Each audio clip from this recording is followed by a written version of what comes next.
Canto 2. Coire Cathedral.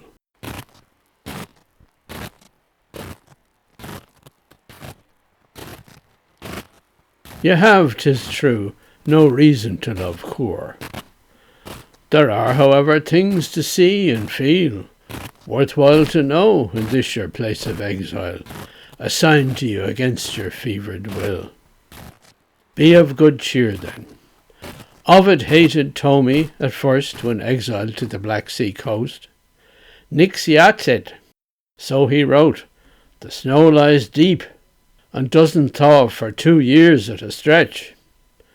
But in the end he came to like it there, and made a virtue of necessity, be then engetic and sarmatic, till he used them to write his verse instead of Latin. He died a happy man there in the East, and never saw imperial Rome again. But Ovid's not the only luckless exile to prosper and embrace his destiny. We know that Dante only longed for home in Florence, whence he had been cruelly banished. And yet he put those wandering years to use, bemaking them a comedy divine. In our own time, alas, too many artists were sent by Stalin into far-off exile, into that endless winter of Siberia, where they were all forgot and died of cold.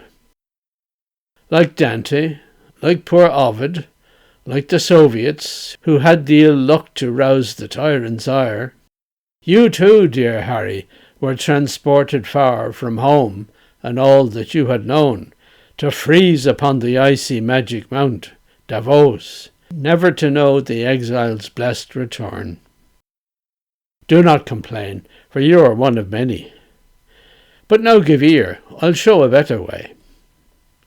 I know not if a man has ever wished to end his life here in this wintry city. This fate has still befallen many. Look at all the cemeteries there are in Coire. You've had the experience of 2 at least.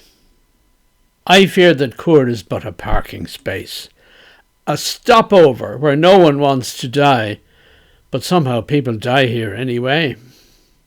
You know how these things go. They simply happen. I'll tell you just one story of a man, Alberto Giacometti he was called, an artist, who came here from distant Paris and died as soon as he got off the train. I also mention your unworthy servant, who one day somehow ended up in Coire, although I swear I had not known before that such a place with such a name existed. Since then, alas, full 30 years have flown, and I have never left the house in Coire, Süßwinkelgasse, where somehow I found a local habitation and a name. Like you, I will soon haunt the city's graveyards. Keep pace with me, for we are on our way. We go up to the Hof this witching hour, when living men are dreaming in their beds. Hear now the low sound of cathedral bells that strike the hour, but keep no man awake. Now let us do what you had first to do, the time you died. We'll go to the cathedral. I see there's light inside. What could it be? Of course, it is a mass for ghostly folk. People are standing at the church's portal. These are lost souls, the souls of those long dead, who wait here to get in. A solemn office. Let's join their number with no more ado, for you are one of them, a blessed ghost, and I, at my age, count at least a guest. Now we are inside. This old cathedral is, as you can see, a Romanesque construction, not like the one in Chartres, which you know. This place of worship took so long to build, what Romanesque began as Gothic ended. 'Tis true, the life of every single man is like a glimmering candle that burns out. As for a great cathedral in the making, it takes eternity, it seems, to finish. You went to Chartres, and there, like many another, the great cathedral made its mark on you. From those old masters of stained glass you learned the wonderful blue colour that they used, and thenceforth it was your peculiar secret. Transformed it was to something all your own. Today we recognise that in your works. Like all the Gothic churches at that time, when Christendom and Europe were one world, Chartres is a total work of art, whose parts join and combine into a wondrous whole, although so many artists of all kinds put their hand to great masterpieces there. And yet one must perceive in these great churches the changing of the generations too. It just reminds one that no human life is long enough to build a total work. The artist in his lifetime does his best, but he lives for a short time on this earth, to dream, design, and execute his works. He must at last put down the brush and paints, the hammer and the chisel too let fall, hoping that others, by his vision inspired, can take his place and thus perfect his work. A difficult thing, one that you have known. Here is a grave just inside these great doors. It is a marble-wrought sarcophagus. Upon it lies a bishop's effigy, Ortlieb von Brandis, Bishop Prince of Chur. He lived here in the later 1500s. A stalwart patron of fine arts he was. Inside this church you see the great commissions he issued to the artists of his time. The tabernacle, there before the choir, it flies, a Gothic arrow, up to heaven. That he had done by Master Klaus of Feldkirch. Then up inside the apse, there's a wonder, the altar-piece of Master Jacob Roos. Aye, Bishop Ortlieb knew the worth of art. He paid it too, which artists thanked him for. I know you waited for the payment due upon a big commission when you died. There is the generous Prince of Holy Church in his deep marble grave, just so you know. He seems to turn his head and look at us. O Bishop Ortlieb, peacefully you rest, and we would surely not wish to disturb you. I only wish to praise and thank you, Ortlieb, as you were generous and loved the arts. You had large sums to give, and so you gave them to artists wandering from town to town. For as Prince Bishop here you were ambitious, and wanted to see things all beautiful in this your fine cathedral on the mount.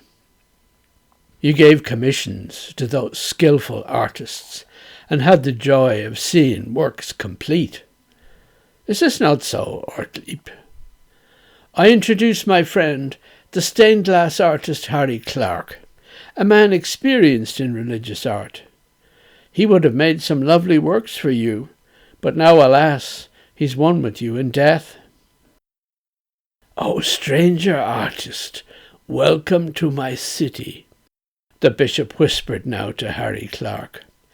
I've long since spent the last gold piece I had, have sunk into the poverty of death, else I had given you some great commission, and you and I had shared the ensuing glory. I know, you have forsaken all your tools now, and let your busy hands fall, tired of life. The glory yet remains, for every artist, and, let us hope, for generous patrons too. He smiles, closes his eyes, and turns his head. He more than any here deserves to rest. But let us go outside now and walk on.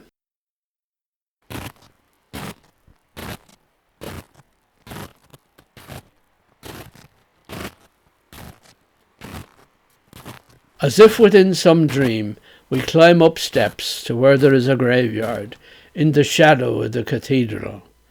On the Temple Mount, the Temenos, the sacred hill enclosed. Does this remind you of somewhere?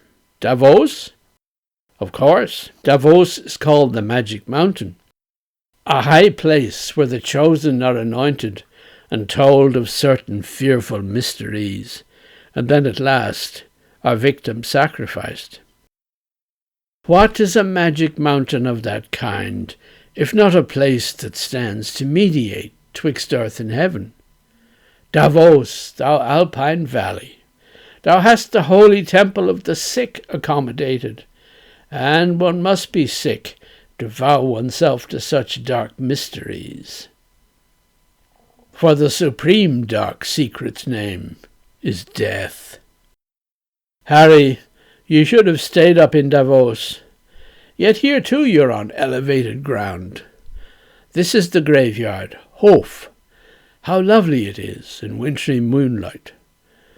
We'll not seek your tomb. He is not here, as white-robed angels said of Christ to those who sought him that first Easter. Yet we begin your stations of the cross in this place, for 'twas here you first were laid. And though I cannot say that you were happy, you rested in your purchased plot of earth, condemned not for a time to walk the night, but since you do. Up here, by Alps surrounded, you see the valleys that divide them too.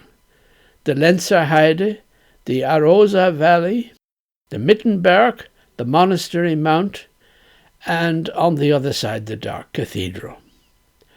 The mellow bells rang out for you consoling, early or late, and chimed the Angelus. But here you had some peace, and more's the pity it did not last. They took you from your grave. You're missed here, Harry, always will be missing. I know it, and my heart is truly sorry. So peacefully you would have lain till now, had money-grubbing bureaucrats not been that dragged you all untimely from your rest. But let me show you here another grave. A Greek, a doctor, lies within at peace. One day, when Barbara, beloved teacher of Greek, had got her cancer diagnosis, we went out for a walk. She lived on Hof, and soon we came into this quiet graveyard. I know not why or wherefore, but she knew. She was acquainting her own self with death. You know, lung cancer is for us today what in your time tuberculosis was. It is a game that's played by man and death, a game that only death can ever win. She showed this gravestone to me anyhow. It was a Greek like her, who had worked here, I take it in the hospital, and died.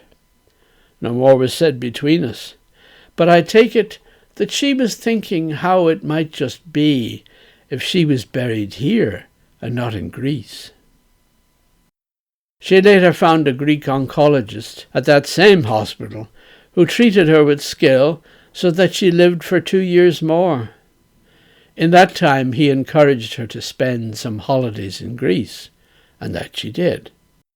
But in the end she died, and far from Coire, in Andermatt, she found a resting place among the family of her former husband.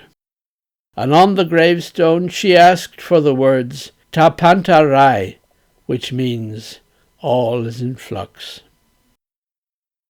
Poor fellow, can I explain to you what happened here in 1945? Well, first of all, you have no legal right to have one fixed eternal place of rest in this fair land of rules and regulations. It may be that your soul finds its repose in paradise, but here on Swiss green earth, all that was mortal of you is exposed to time and change.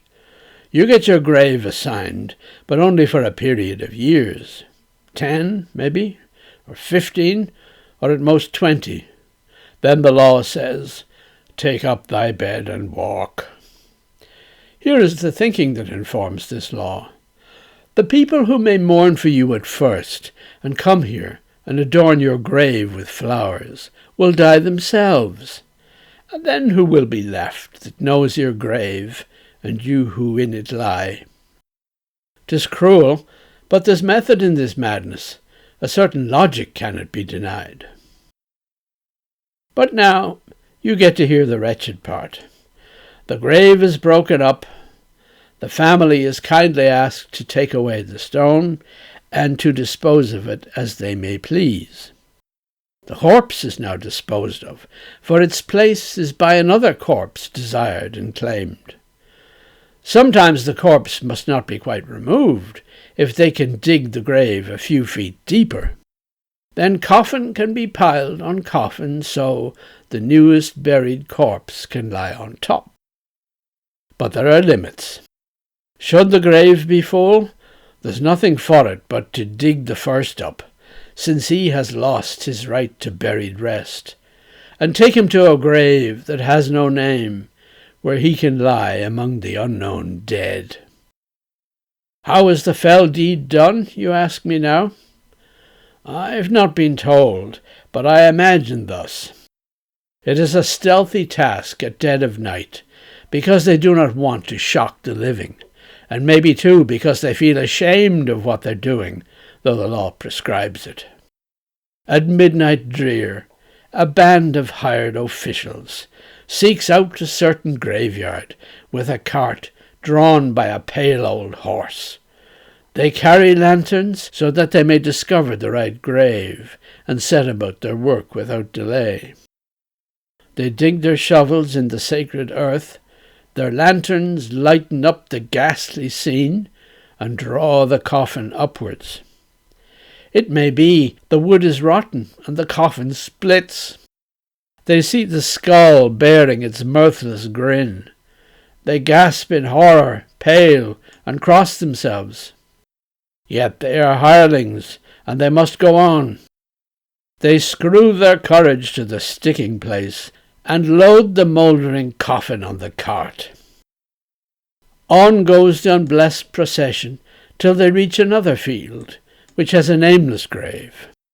'Tis here the corpse, all trailing from its coffin, is loaded hurriedly into the depths, and earth is shovelled o'er its horrid shape. Then those officials get up on their cart and disappear into the depths of night, with naught to hear but clip-clop from the horse, and creaking from the cart's full-laden wheels, so that they're back just as the dawn is breaking.